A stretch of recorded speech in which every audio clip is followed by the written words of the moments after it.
It's so nice to be together this morning. So happy to be with all the people here and those of you online.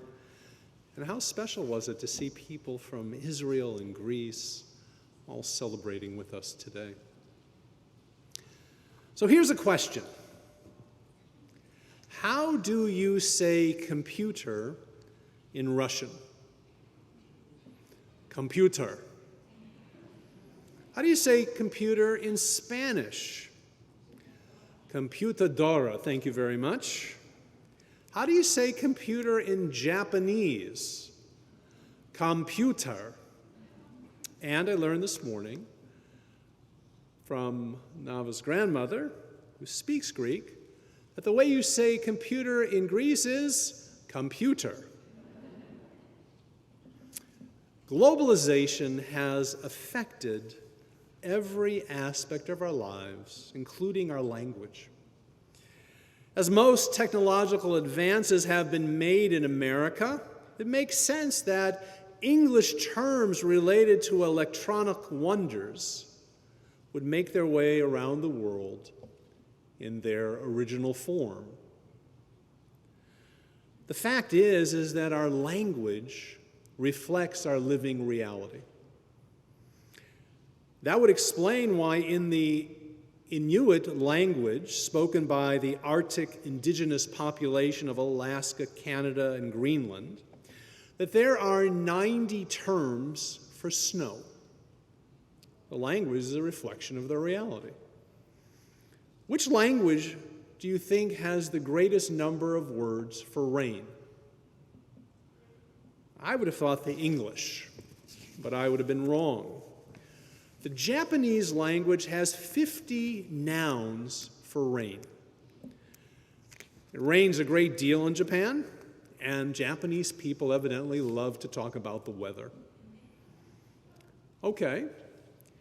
Which language has the greatest number of words for love? I would have thought French. L'amour, the language of love, but I would have been wrong again.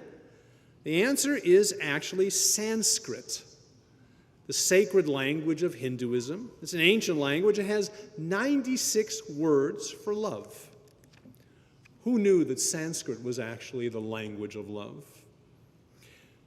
One more. Which language has the most names for God? Hebrew. Hebrew is unique in that it not only speaks to our physical reality, but Hebrew's a language that speaks to our spiritual reality as well. It's a language that reflects our deep intimacy with God. God calls to Abraham in Hebrew, Lech lecha, go forth, go to yourself. God engages with the Jewish people at Har Sinai in Hebrew, Anochi Adonai Elohecha, Asher hotzeticha me'eretz Mitzrayim mibeit avadim. I am the Lord your God who brought you out of the land of Egypt, the house of bondage. Hebrew is also the language of the Song of Songs, which is understood as a metaphor for the relationship between God and Israel, portrayed as two lovers. Ani l'dodi v'dodi li, I am for my beloved, as my beloved is for me, comes from the Song of Songs. Hebrew, then, is the language of our timeless relationship with God. It's the language of relationship between God and Israel. It's also the language of a continuing dialogue between us as well, as reflected in the fact that our prayer books, our Sidurim, are in Hebrew, with very few exceptions. And the Machzor, the High Holiday prayer book that we will be opening in just a few days, is also written in Hebrew, with very few exceptions, because these are the books that give us the language to connect with God as Jews. Would it surprise you to know that while the Siddur is written largely in Hebrew, that when it comes to the act of prayer, that a person can offer the prayers of the Siddur in any language of their choosing? It doesn't have to be in Hebrew if they're not familiar with Hebrew. It's true. According to the majority view of our ancient rabbis, when an individual prays, the majority of it can be offered in one spoken language, whether it be English or Greek, Russian or Japanese, if reciting them in Hebrew would impact your ability to offer them well, with a proper intention, with a suitable focus. The word for intention in Hebrew is kavanah.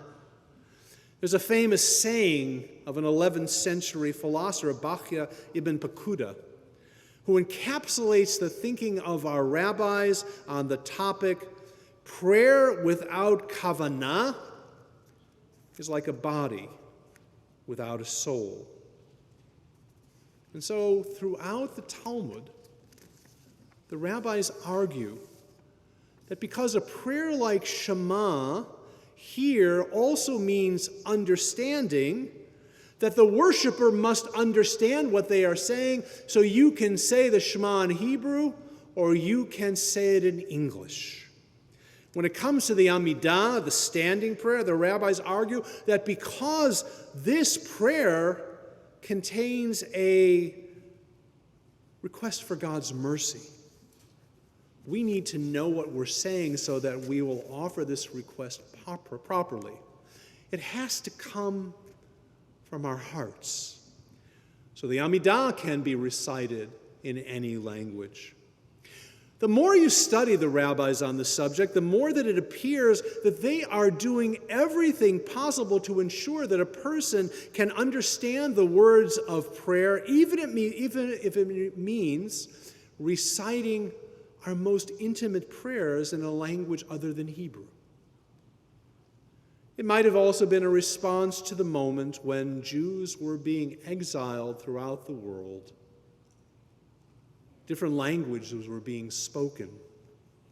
And in such a reality, people needed to connect with their prayers and the deepest concerns of their hearts fully as they stood before God, even if it meant offering these prayers in a language other than Hebrew. There is one major exception to all this, and it just so happens that it's in this week's Torah portion.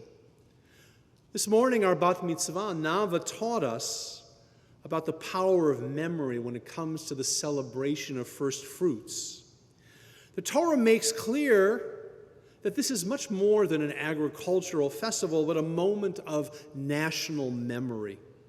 Each of the farmers was to approach the priest at the Mizbeach, at the national worship space, with their basket of first fruits. They would put the basket down in front of the priest, and they would make a declaration beginning with those words, Arami Oved Avi, my father was a wandering Aramean. The declaration begins with Jacob and moves through the suffering in Egypt, finally taking us to the redemption out of Egypt.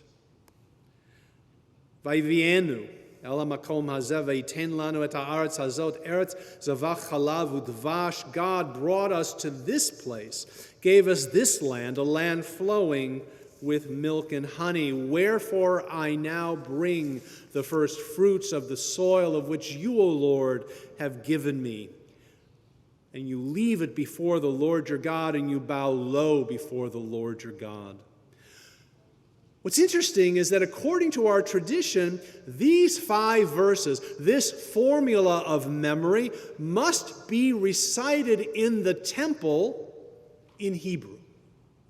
You couldn't use another language, even though during the Second Temple period, the vast majority of Jews didn't speak Hebrew daily. They spoke Aramaic.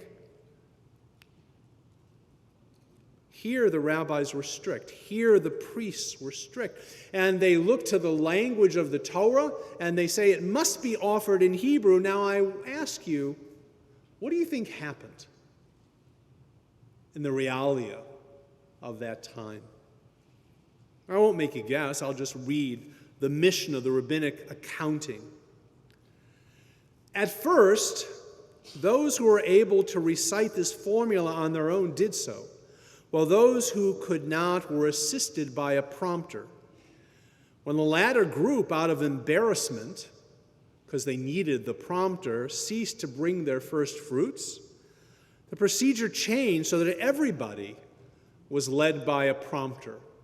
No one could recite it by heart, so whether you knew Hebrew or you didn't know Hebrew, the prompter was used. Why can we pray in languages other than Hebrew? Well, we must offer this formula in Hebrew, even if the farmer might have difficulty with it, even when we might have to resort to a prompter. Why not just let the farmer recite the formula in whatever language they speak? Well, the rabbis offer their own reasons. I want to offer you my own.